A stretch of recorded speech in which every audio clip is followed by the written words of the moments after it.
Lo hacemos siempre en el nombre del Padre, del Hijo y del Espíritu Santo.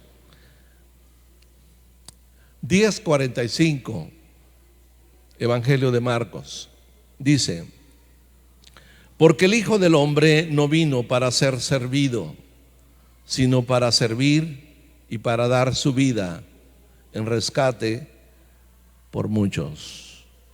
A ver, ¿qué tal si lo leemos juntos, en voz alta, todos, a ver si nos podemos unir? ¿Empezamos?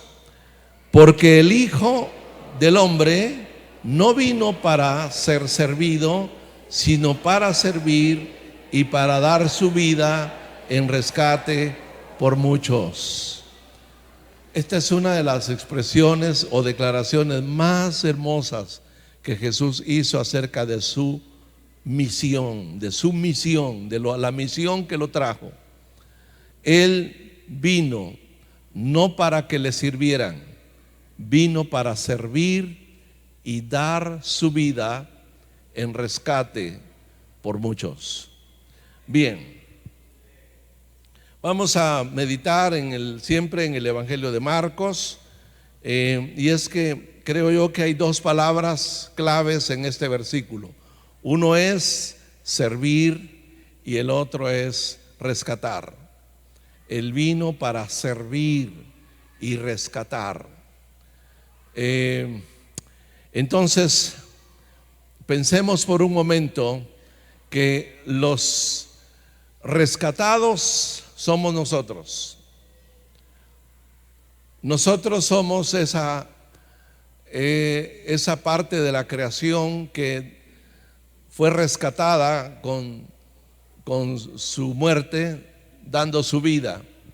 Él vino para rescatar lo que se había perdido. Y si nosotros somos los rescatados, entonces lo más natural es que entendamos que servir es lo más grande. El servicio es lo más grande en la vida. Y podríamos meditar en esta mañana sobre la grandeza del servicio. Pero Dios nos ha dado a nosotros, en primer lugar, el grande honor de haber sido rescatados. Ya no servíamos, éramos inútiles, incapaces, pero fuimos rescatados y ahora tenemos el privilegio de servir. Y vamos a ver entonces en qué consiste el servicio. Bien, Jesús está acercándose a la pasión, a su muerte, a su sacrificio. Y Marcos relata que Jesús anunció 3 veces a sus discípulos, les anunció que Él iba a morir e iba a resucitar. En 3 ocasiones se los comunicó y ellos no entendían.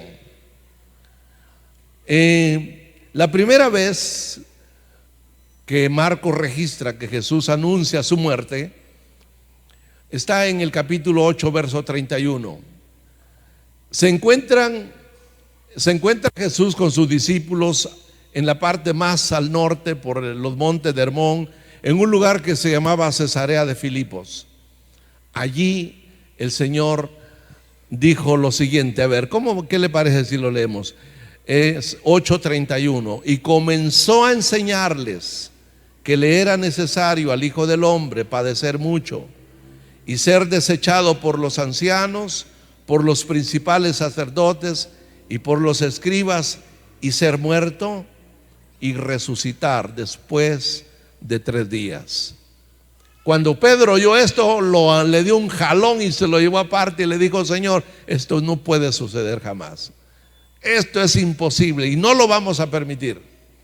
Usted ya sabe lo que Jesús le dijo. lo que se ganó Pedro por esa intervención. Luego, por segunda ocasión, tiempo después, andando por Galilea, probablemente estaban en Capernaum, cuando Jesús vuelve a mencionar que iba a morir. Capítulo 9, verso 31, otra vez, dice: porque enseñaba a sus discípulos y les decía: el Hijo del Hombre será entregado en manos de hombres y le matarán, pero después de muerto resucitará al tercer día. Y dice aquí, pero ellos no entendían esta palabra y tenían miedo de preguntarle. Cada vez que él mencionaba que iba a morir, que iba a sufrir, que iba a morir, pero que iba a resucitar, quedaban asombrados, confusos, pero tenían miedo de preguntarle. Lástima, lo hubieran hecho, porque él les hubiera respondido, les hubiera ampliado la información. Después de todo, ellos formaban su círculo íntimo, los 12 y los 3. Él podía haberles ampliado más el panorama, pero tenían miedo de preguntarle. Y la tercera vez que Jesús anuncia su muerte es cuando van ya subiendo hacia a la ciudad de Jerusalén, su último viaje a Judea. En este viaje a Jerusalén, él será entregado, porque era precisamente la fiesta de la Pascua, y él va a morir en el tiempo de la Pascua. Van para Jerusalén, los discípulos van con miedo, porque ya la fama del Señor había trascendido. Las multitudes venían del norte, del sur, de todos lados venía la gente para oírle, para verle, para sanar y para ser liberados. La gente se volcaba sobre él. Pero ya las autoridades, como los ancianos, los escribas, los sacerdotes, ya habían determinado que era necesario quitarlo de en medio, matarlo. Habían amenazas de muerte. Recordemos que Juan el Bautista había sido decapitado. Y entonces el temor era tremendo. Ellos, los discípulos, presentían algo. Por eso llegamos a esta tercera ocasión, cuando Jesús habla por tercera vez de su muerte, pero van subiendo a la ciudad de Jerusalén. Y mire el panorama, capítulo 10, verso 32. Iban por el camino subiendo a Jerusalén, dice. Y Jesús iba adelante, y ellos se asombraron y le seguían con miedo. Obsérvelo, van subiendo a la ciudad de Jerusalén, pero Jesús va adelante, va solo. Él aligera el paso. Y los discípulos van detrás. Pero los discípulos van asombrados, pero van con miedo. Ellos presienten que en esta ocasión, al llegar a Jerusalén, algo malo, algo terrible, algo doloroso va a ocurrir. Lo van siguiendo. El Señor va a paso ligero, va adelante de ellos, va solo. Es maravilloso ese cuadro, porque no va con miedo, no lo llevan. Él sabe que va a enfrentarse al dolor, al martirio. Le espera la cruz, le espera la muerte, le espera todo lo que le van a hacer, todo lo que van a hacer con él. Eso es lo que le espera. Pero él va rápido, va caminando rápido y va solo. No es el personaje que se deprime, que se angustia, que se asusta, que tiene miedo, que piensa que piensa que va a ser muy doloroso, va a ser muy difícil, no quisiera enfrentarse, pero no, él sabe lo que va a pasar y va rápido, porque a eso va.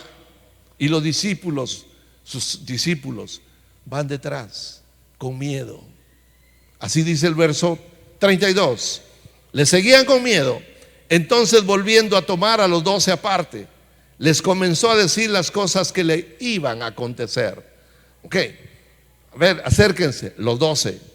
Les voy a explicar por tercera vez lo que va a pasar, pero ahora ya está ahí, es inminente. Esto es lo que va a pasar en este viaje. Vamos a Jerusalén y esto es lo que va a suceder. Versículo 33. He aquí, subimos a Jerusalén y el Hijo del Hombre será entregado. ¿Quién lo va a entregar? Judas. El Hijo del Hombre será entregado. ¿A quiénes? A los principales sacerdotes y a los escribas. Y le condenarán a muerte. ¿Quiénes le condenarán a muerte? Los escribas y los sacerdotes.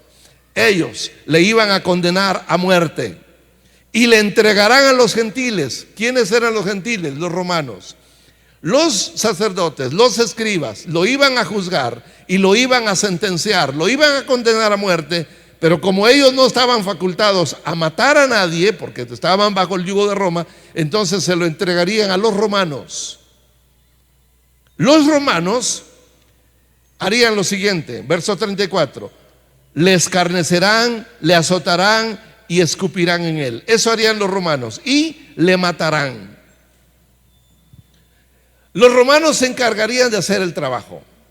Ellos se burlarían de él, ellos le azotarían, ellos le escupirían y lo matarían. Y lo matarían.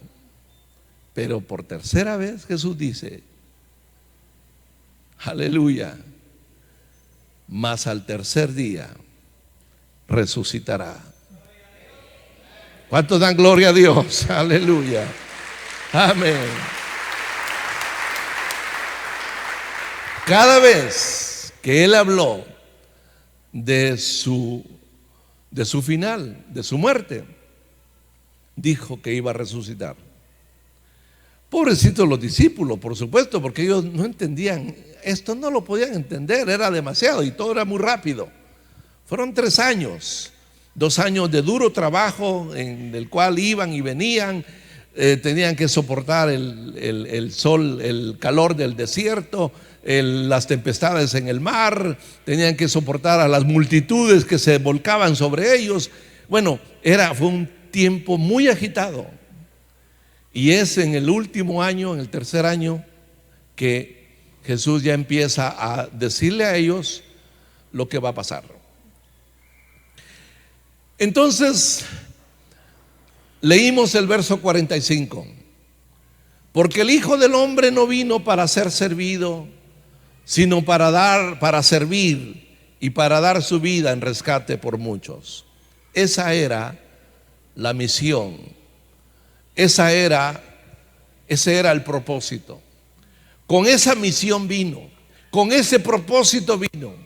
Él vino para servir y dar su vida en rescate.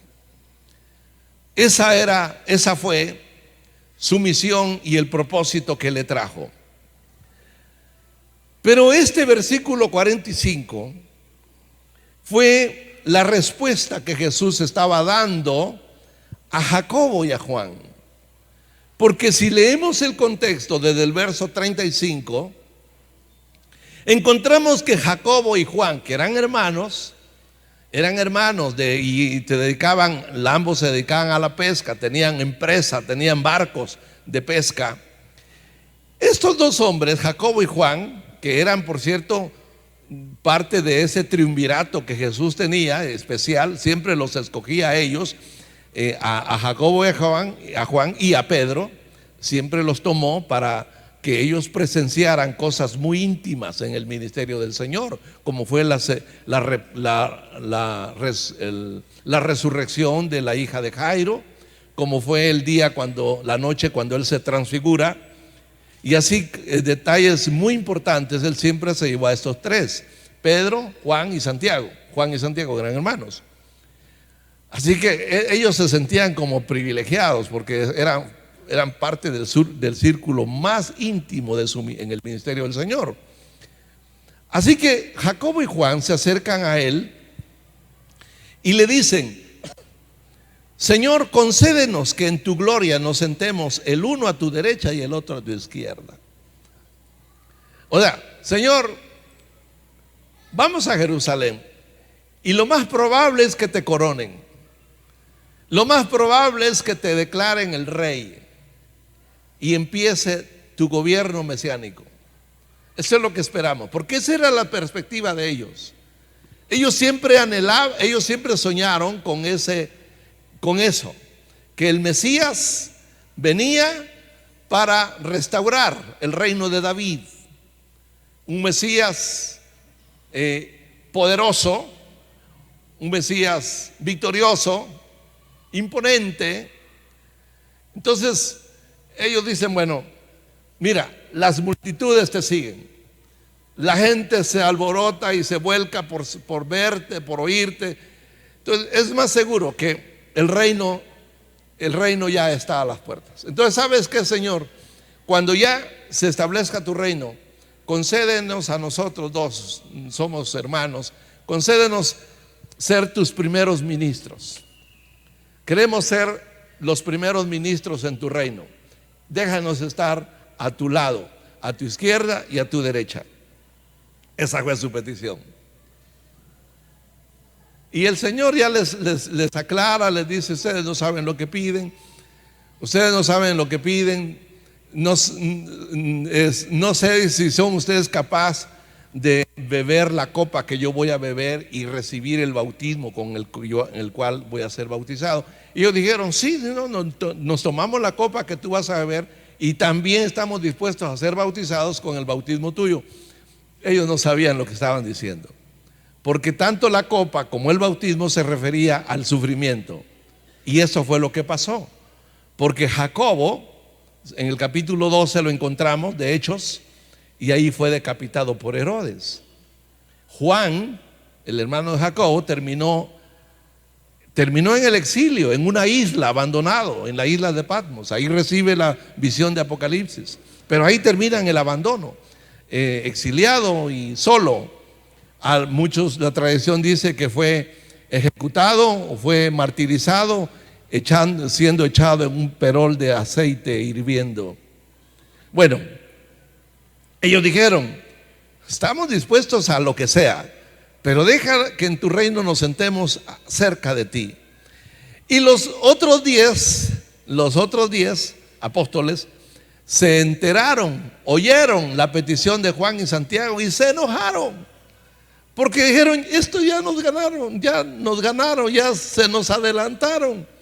¿Cómo es posible que estén pidiendo los mejores lugares y entre nosotros hay pues personas más capaces? Mateo, que era un excelente escritor, él podía llevar las cuentas. Estaba Pedro, que era muy atrevido. Así había gente muy capaz, pero estos se adelantaron. Aquí dice: cuando lo oyeron los 10, comenzaron a enojarse contra Jacobo y Juan, dice el verso 41.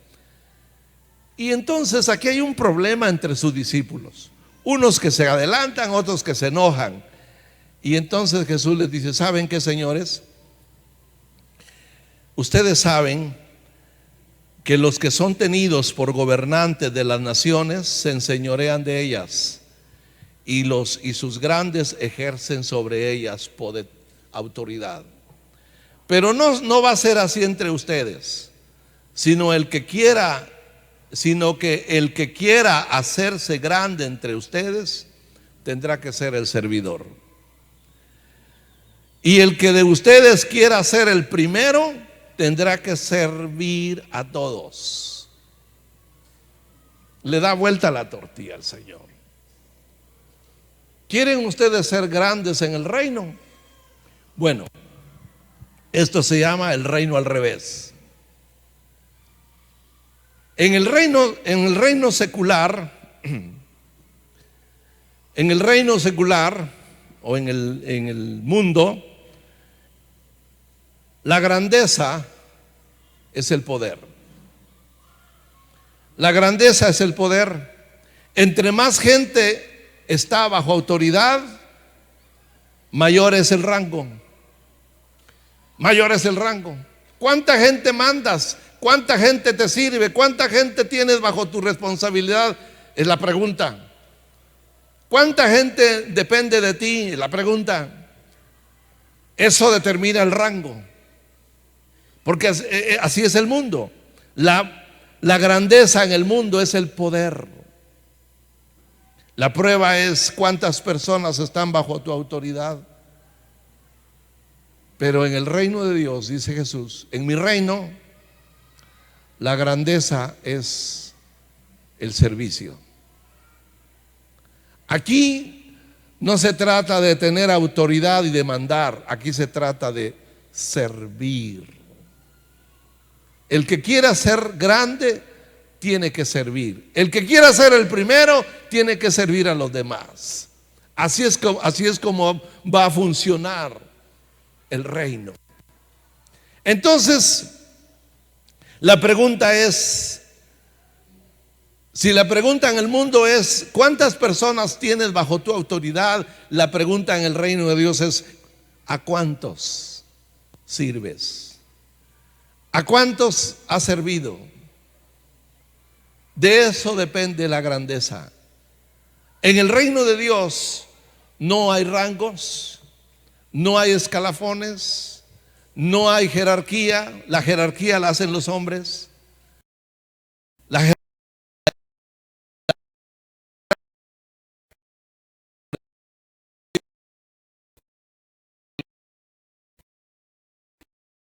El mayor es el que sirve a los demás. ¿Cuántos dan gloria a Dios, hermanos? ¿Cuántos dan gloria a Dios?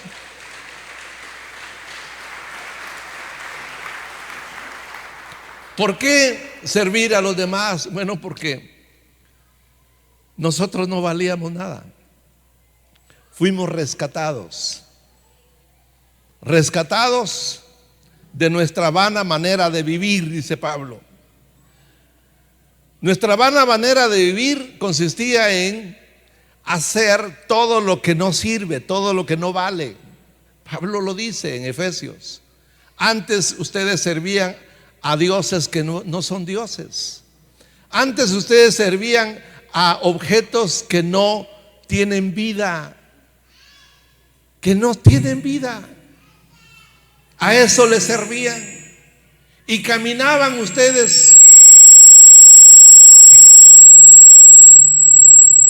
Sí. En esa vana manera de vivir y de esa vida el Señor los rescató. Aleluya. Fuimos rescatados. Entonces, no fuimos rescatados para venir a mandar, fuimos rescatados para venir a servir. Qué paradójico sería, qué contradictorio, qué extraño sería que hubiéramos sido rescatados para venir y tener autoridad y venir a mandar y a que se haga lo que yo quiero. No, Señor, fuimos para servir a los demás. Aleluya. Gloria a Dios. A mí me impresiona cuando llegamos al capítulo 11, aunque este capítulo será leído mañana, pero me impresiona porque acuérdense que todo esto ocurre subiendo a Jerusalén. Y cuando Jesús empieza a descender a Jerusalén, viniendo de Betania, viniendo ya, descendiendo a la ciudad de Jerusalén, le dice a sus discípulos: id a la aldea que está enfrente de vosotros, y luego que entréis en ella hallaréis un pollino atado, en el cual ningún hombre ha montado. Desatadlo y traedlo. Y si alguien os dijere: ¿por qué hacéis esto?, decid que el Señor lo necesita y que luego lo devolverá. ¿Qué hizo el Señor ese día? Le traen el pollino, y cuando lo traen, se monta en el pollino. Y va a entrar a la ciudad de Jerusalén montado en un pollino. Ahora, ¿qué es un pollino? Un pollino es un asno joven, un asno tierno, no recién nacido, es un asno joven, como ahora dijéramos de otros animales, un cachorro. Es un asno joven. ¿Qué es un asno? Es un burro. Entonces, se dice, cuando se quiere decir algo despectivo decimos burro, y cuando queremos ser más educados decimos asno. Pero asno y burro es igual. Entonces, este pollino es un asnito, es un asno joven, hijo de asna, dice Mateo. Un pollino, hijo de asna o de asno. Ese burrito es el que el Señor va a usar para entrar en la ciudad. Él va a hacer una entrada gloriosa. Recuerde que las multitudes están a la expectativa. Todos creen que Él va a ser coronado en cualquier momento.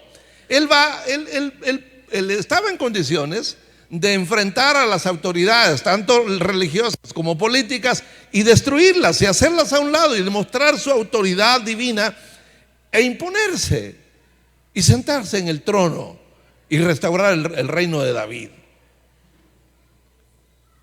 Pero va a ser su entrada gloriosa en un animal que no es usado por los grandes conquistadores. Alejandro Magno nunca cabalgó en un burro, su caballo era el mejor.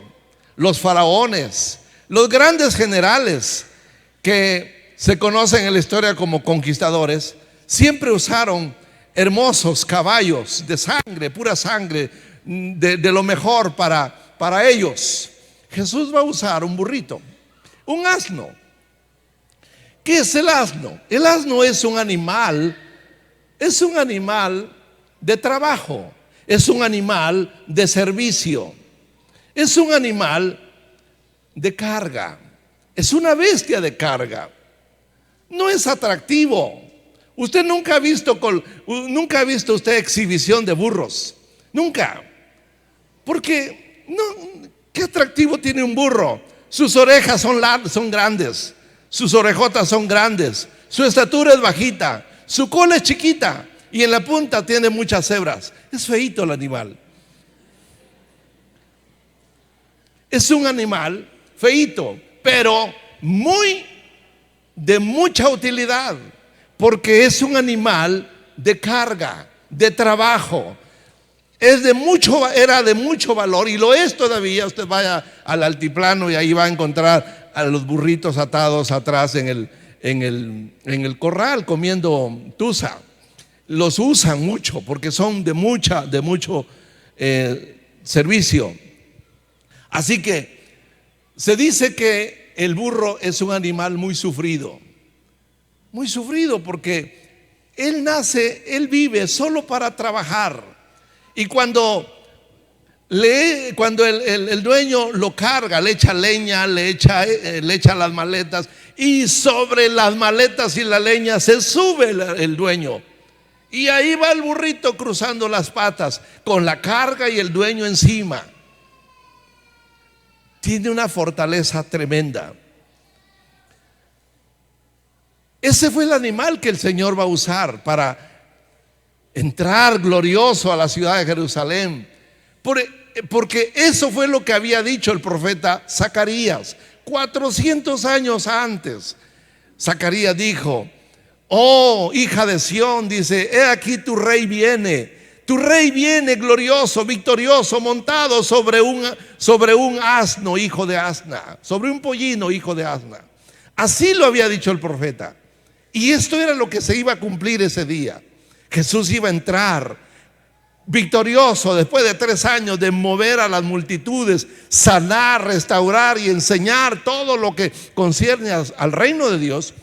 Ahora, era el momento que si Él hubiera querido establecer un reino político, social, económico, tomando a Jerusalén como capital, no solo de la región, sino tal vez del mundo, Él hubiera podido hacer.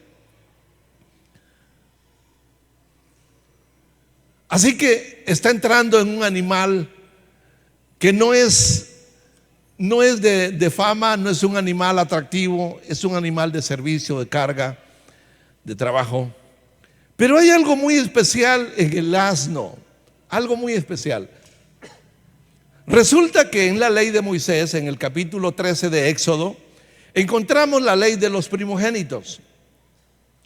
Y Dios le dijo a Moisés que todos los animales limpios, todos los primogénitos de animales limpios debían ser ofrecidos en holocausto al Señor. el primogénito de la vaca, el primogénito de la oveja, el primogénito de la cabra, animales limpios, debían ser ofrecidos en holocausto al Señor. El Señor comienza diciendo en el capítulo 13 de Éxodo: todo primogénito, así de animales como de hombres, son míos, me pertenecen. Y este derecho el Señor lo reclama por la salvación de los primogénitos el día que salieron, la noche que habían salido de Egipto. Entonces, los primogénitos de animales limpios eran ofrecidos en holocausto. Pero los primogénitos de las familias, el hijo mayor de la familia, pues no iba a ser sacrificado. Entonces, ese primogénito debía ser rescatado. Y para rescatarlo, o sea, para comprarlo, para retenerlo, había que ofrecer una oveja, un sustituto. Eso se llamaba rescate. Dios le dijo a Israel: ustedes redimirán a sus hijos. A sus hijos los pueden redimir por medio de un sustituto, un animal que sustituyera al primogénito de la familia.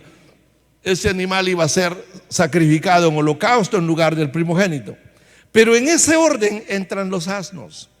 Dice el versículo 13 que el asno es el único, el asno es el único que tenía ese privilegio. El primogénito del asno podía ser redimido por un cordero. No sé, Dios es tan perfecto en lo que hace. ¿Cómo Dios iba poniendo todo en orden para que todo tuviera relación? Así que el asno fue el único animal impuro, pero debido a su gran función de servicio y de trabajo, su papel importante en las labores del campo, Dios permite que el primogénito del asno sea rescatado, y nada menos que por un cordero. Y Dios dice entonces a Moisés: dile al pueblo de Israel que rediman al primogénito de los asnos.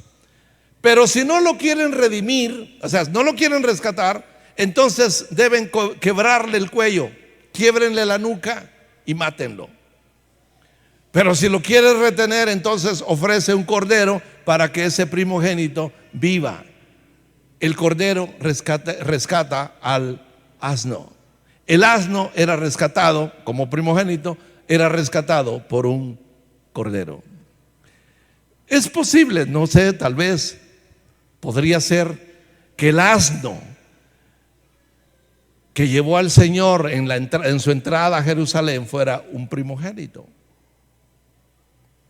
Pudo haber sido. Entonces, el Señor está hablando de que Él vino primero a servir y a rescatar.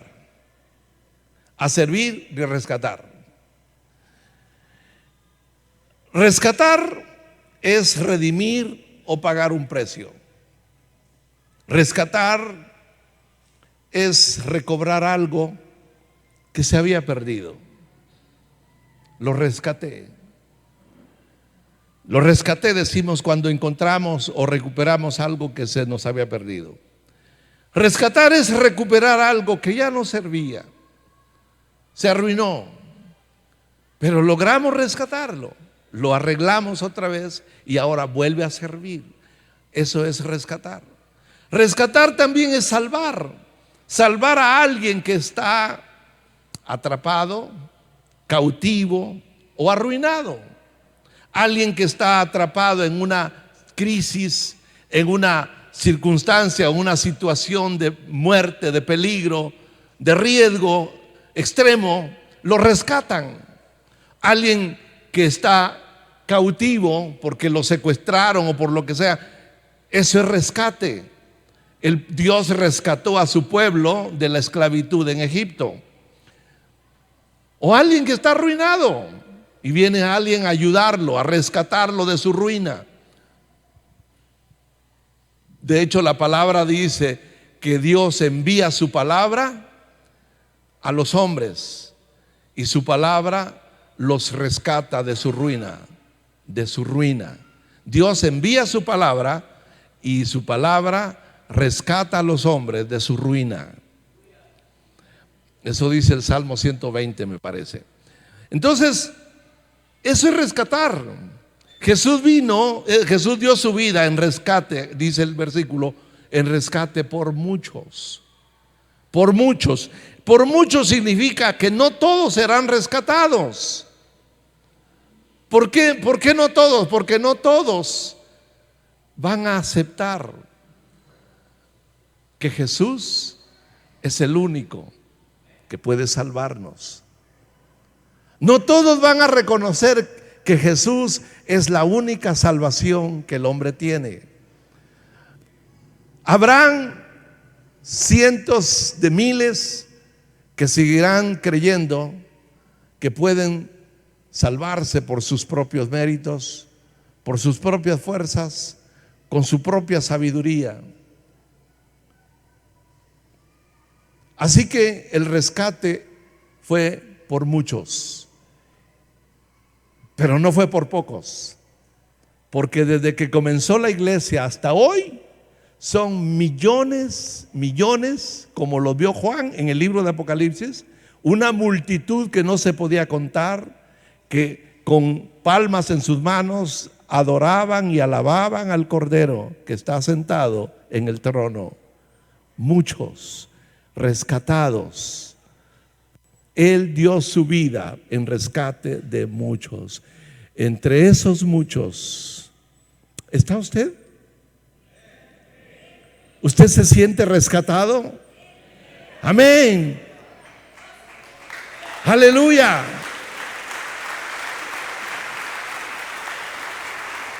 Claro que sí.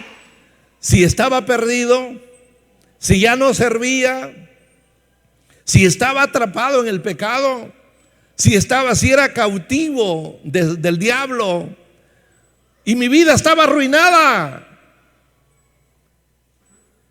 Él vino para rescatar a muchos. Pero el rescate fue su vida. Él dio su vida. Él puso su vida para rescatarnos de nuestra pobre situación, de nuestra miserable situación. Para eso dio su vida. Gloria a Dios. Fuimos rescatados, eso es un hecho. Él vino a rescatarnos. Aleluya. Gloria a Dios. Esa fue la misión, ese fue el propósito. Venir a rescatarnos de nuestra ruina. Venir a rescatarnos. Venir a rescatarnos de nuestra situación deplorable. Éramos cautivos, estábamos enredados, estábamos atrapados, no teníamos esperanza. Caminábamos sin esperanza y sin Dios en el mundo. Estábamos condenados a la muerte eterna, al tormento. Él vino para rescatarnos. Y si estamos hoy aquí es porque fuimos rescatados. Rescatados del fuego, rescatados del mundo, del poder del pecado y del diablo. Somos libres ahora. Porque Él nos rescató, aleluya, gloria a Dios. Pero ¿para qué fuimos rescatados? ¿Para venir a mandar? ¿Para venir a dar órdenes? ¿Para venir a presumir? ¿Para venir a ostentar? ¿Para qué fuimos rescatados?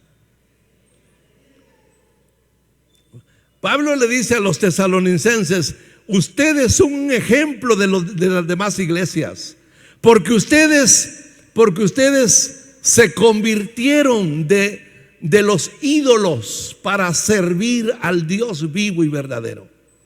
Se convirtieron, dice, ustedes se convirtieron, le dieron la espalda a los ídolos para servir al Dios vivo y verdadero. Para eso fuimos rescatados, para servir al Dios vivo y verdadero. Esa es la misión, servir a Dios, al Dios vivo. Pero la palabra, sobre todo las cartas escritas por los apóstoles, están llenas de enseñanza acerca del servicio. Porque los creyentes hemos sido rescatados para servir. Pero ¿servir a quién? Ya dije, al Dios vivo y verdadero. Pero ¿cómo le servimos al Dios vivo y verdadero? ¿De qué manera? Cantando, alabando, leyendo su palabra, orando. Sí, está bien, eso es parte del servicio al Dios vivo, porque ofrecemos culto voluntario, culto continuo. Pero la palabra nos enseña que mientras dure nuestra peregrinación como forasteros, debemos aprender a servir a los santos. Debemos aprender a servir a los creyentes. Dice Romanos 12:13, compartiendo para las necesidades de los santos. Compartiendo para las necesidades de los santos, practicando la hospitalidad. ¿Sabe usted que cada vez que le servimos a un hermano o a los hermanos, estamos sirviendo a los santos? Servir a los hermanos, servir a los creyentes es servir a los santos. Dice Gálatas 5:13, servíos por amor los unos a los otros. Esa es nuestra vida, servir, pero servirnos unos con otros. Tenemos que desarrollar ese espíritu, esa característica que debe ser muy propia de los santos, el servicio, el servirnos unos a otros, como dice Gálatas 3:13 o 5:13. Dice el apóstol también, Dios no es injusto para olvidar vuestra obra y el trabajo de amor que habéis mostrado a su nombre, habiendo servido a los santos y sirviéndoles aún. En la iglesia tenemos la oportunidad de servir, de ser útiles, de servir a los santos. Los creyentes que sirven son los primeros en el reino. Los creyentes que sirven son los más importantes en el reino. Son los que tienen el nombre más grande en el reino. Los creyentes que sirven los extrañamos cuando se van con el Señor, porque ya no los vemos activando, ya no los vemos sirviendo. Pero los que no sirven,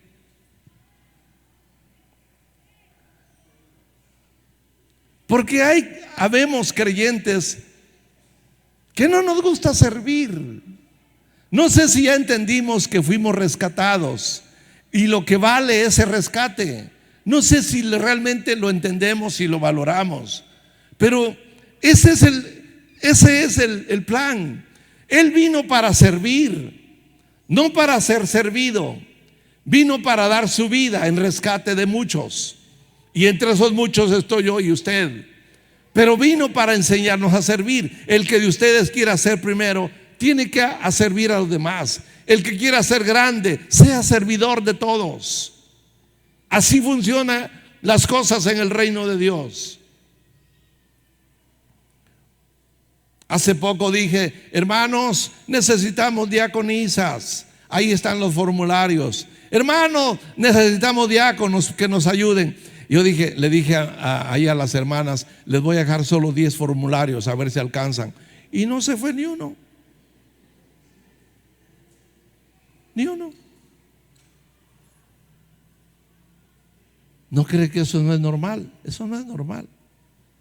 Porque diáconos o diaconisas, la palabra diaconía es servir. Servir. ¿No es normal esto? Se dice que allá en aquellos años, en el oeste, lejano oeste, cuando se viajaba en diligencias, una persona se acercó a la taquilla para comprar su boleto porque iba a viajar a cierto lugar y pregunta, antes que llegara a la diligencia, pide su boleto y pregunta cuánto cuesta. Y le dice el taquillero, quiere de primera, de segunda o de tercera. Él dice, ¿qué cuesta el de primera? Le cuesta $10. Y el de segunda, $7.50. Y el de tercera, $5. ¿Y cuál es la diferencia entre el de primera y el de tercera? ¿Cuál es la diferencia en el viaje? Pues ninguna, le dijo el taquero. Ninguna. Todos van en la misma cabina. Todos van juntos. Pues digo, entonces deme el de tercera, el más barato. Porque si voy a viajar igual que los de primera, pues mejor pago $5 nada más. Y le dieron el boleto de tercera. Pagó $5. Empezó el viaje. Los caballos iban jalando el carruaje, el coche. Habían avanzado ya muchas horas cuando llegan a una zona pantanosa, donde la carreta comúnmente se atascaba y los caballos ya no tenían la fuerza para seguir cabalgando. Entonces oyen la voz del cochero que dice: señores, los que tienen boleto de primera, sigan en su lugar, por favor, no se muevan. Y los que tienen boleto de segunda, bájense, por favor, tienen que continuar caminando para que la carreta pueda salir de ese tramo. Y los señores que tengan boleto de tercera, bájense, por favor, porque tienen que empujar la carreta. Y entonces el otro se rascaba la cabeza. Empujar la carreta significaba enlodarse, meter las botas entre el lodo y esforzarse en pleno sol, a pleno sol, sudar. Bueno, esto me hace pensar que en la iglesia tenemos cristianos también de primera, de segunda y de tercera. ¿Cómo la ve? Yo quiero que usted piense ahora, quiero que usted se responda: ¿de qué categoría soy en la iglesia? ¿Soy de primera? ¿Soy creyente de segunda o soy creyente de tercera? Los de primera son los que se acomodan en la iglesia, son los que se acomodan en el evangelio. Ellos aparecen de vez en cuando, son evangélicos, porque no son de otra clase, pero llevan una vida cómoda. Ellos están su evangelio es muy superficial, no tienen ningún compromiso con el Señor. Son los creyentes que se acomodan. Los de segunda son los que perseveran. Van y vienen, y gloria a Dios por los creyentes que perseveran, porque no dejan de asistir. Siempre los vemos, van y regresan, vienen el jueves y regresan el domingo, o vienen el domingo y regresan hasta el otro domingo, pero no faltan, van y vienen, pero no, hermano, hasta ahí llego, solo vengo, asisto y dejo mi ofrenda, pero no puedo comprometerme, no puedo asumir ningún compromiso. Voy a perseverar nada más, voy a caminar, ya eso es bastante, que tenga que venir al culto, pero déjeme ahí. Y los de tercera, pues son los que empujan la carreta, son los que se desvelan, los que se ensucian los zapatos, se ensucian las manos, se ensucian la ropa, son los que se desvelan y aguantan hambre, son los que llegan temprano y los últimos que se van, los que barren, los que limpian, los que están pendientes que los baños estén limpios. Nadie les paga, no reciben nada a cambio, lo hacen porque quieren servir.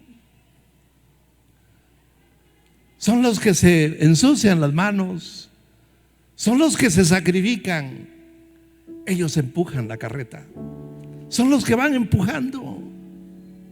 Oh Dios, por eso a mí me impresiona esto. Dios no es injusto para olvidar vuestra obra y vuestro trabajo de amor que habéis mostrado para Él, habiendo servido a los santos y sirviéndoles todavía. Cristianos de tercera son los que empujan, son los que trabajan, son los que no se acomodan, son los que no solo asisten, van más allá, dan más de su tiempo, dan más de sus fuerzas,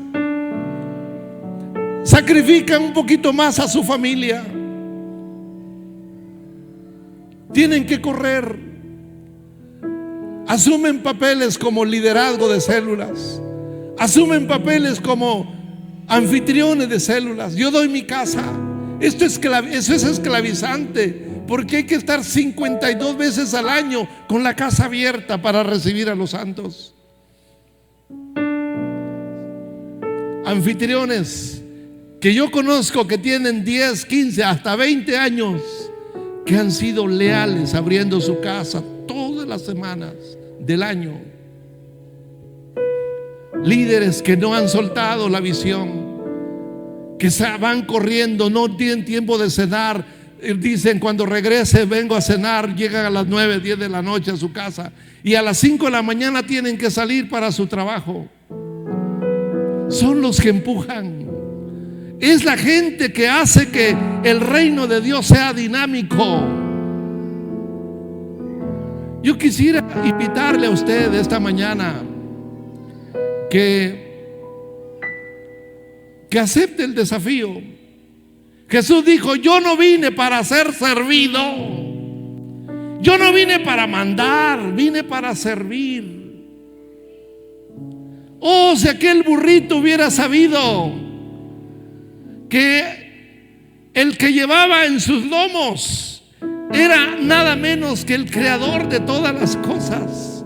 Si hubiera sabido el burrito que el que iba en su espalda era el rey,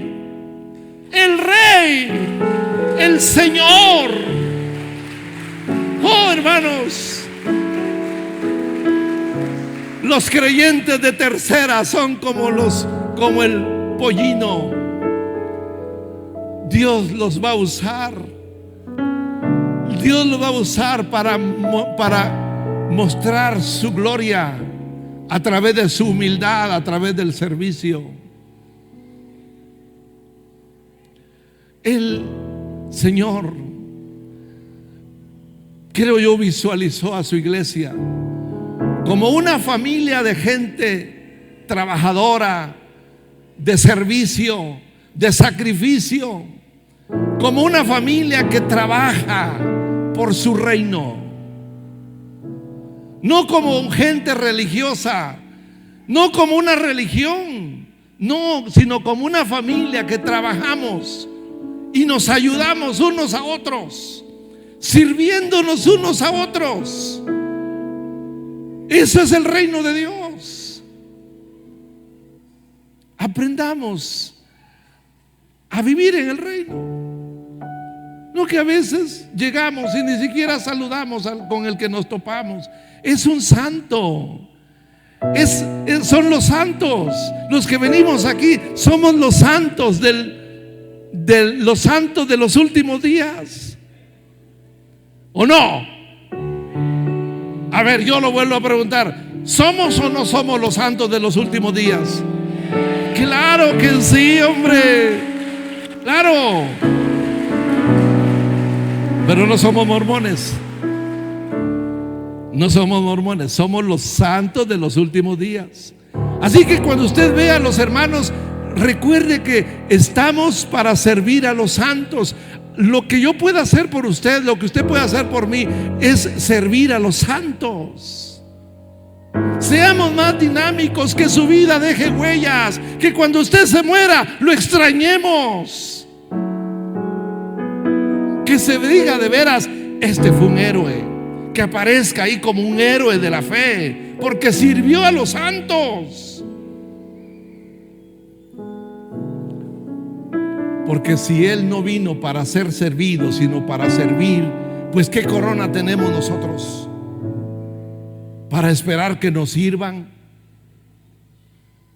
Si Él, que era el Señor, como se lo dijo en una ocasión, si yo siendo el Señor me he hincado para lavarles los cochinos pies de ustedes, ¿por qué ustedes no van a servirle a los demás? Y digo cochinos porque como ellos andaban descalzos con sandalias, ¿verdad? Caminos polvorientos. Y usted sabe cómo son los pies. Son los miembros más descuidados, los que menos cuidamos. Por eso era tan loable, y es tan loable como costumbre hebrea, que cuando alguien llega de visita a una casa, lo primero que hacían, no sé si lo hacen todavía, pero costumbres de antaño, tal vez ellos inmediatamente ya tenían agua ahí guardada, exclusiva para lavarle los pies al visitante. Lo primero que hacían era sentarlo y lavarle sus pies, porque los pies son los miembros más ignorados, y sabe que son los más útiles. ¿Sabía usted que si le damos masaje a los pies, ese masaje llega a todo el cuerpo? Usted le está dando masaje al hígado, al riñón, a los pulmones, porque en los pies terminan todos los nervios, todos los nervios. Por eso, cuando usted esté estresado, dígale a su esposo o a su esposa: dame masaje en los pies. Eso es servir a los santos. Entonces, hermano, no practicamos el lavatorio de pies porque eso se vuelve un rito. Recordemos que ya enseñé que una tradición nos convierte en hipócritas. Las tradiciones convierten a la gente en hipócritas. Y lavatorio de pies, si se vuelve una tradición o un rito, pues vamos a ser hipócritas. Pero más que lavar los pies, usted puede ayudar al hermano en su sencillez, en su humildad, en su situación, en su crisis. Sí, claro que sí. No sé si es necesario, habría que cargar al hermano a espaldas para llevarlo, para trasladarlo a algún lugar. No tienen que hacerlo solo los bomberos. Nosotros debemos aprender a cuidarnos y a servirnos unos a otros. Jesús dijo: en esto sabrán todos que son mis discípulos, si se aman unos a otros. ¿Cuántos dan gloria a Dios esta mañana? Amén. Aleluya. Aleluya. Qué bendición es saber que vivimos para servir, y que si servimos vamos a dejar huellas, y nos van a extrañar y nos van a echar de menos, porque fuimos de servicio, trabajamos y servimos a los demás. Creyentes de primera, de segunda o de tercera, ¿dónde se pone usted? Vamos a estar de pie.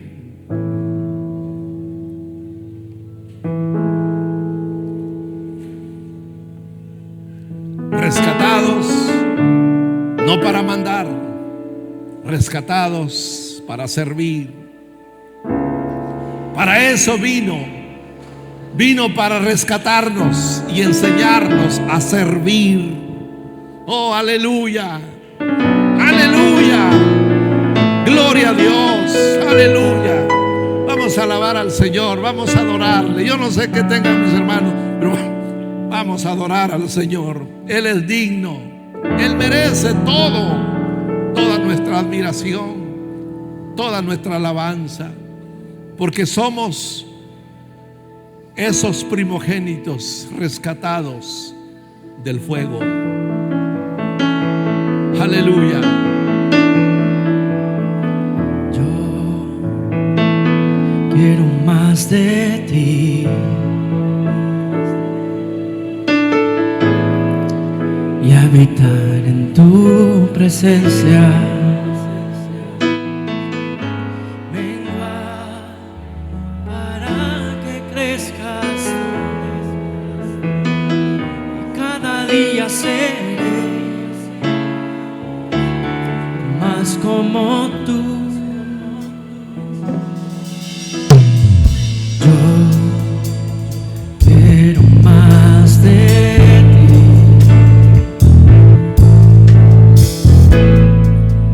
y habitar en tu presencia.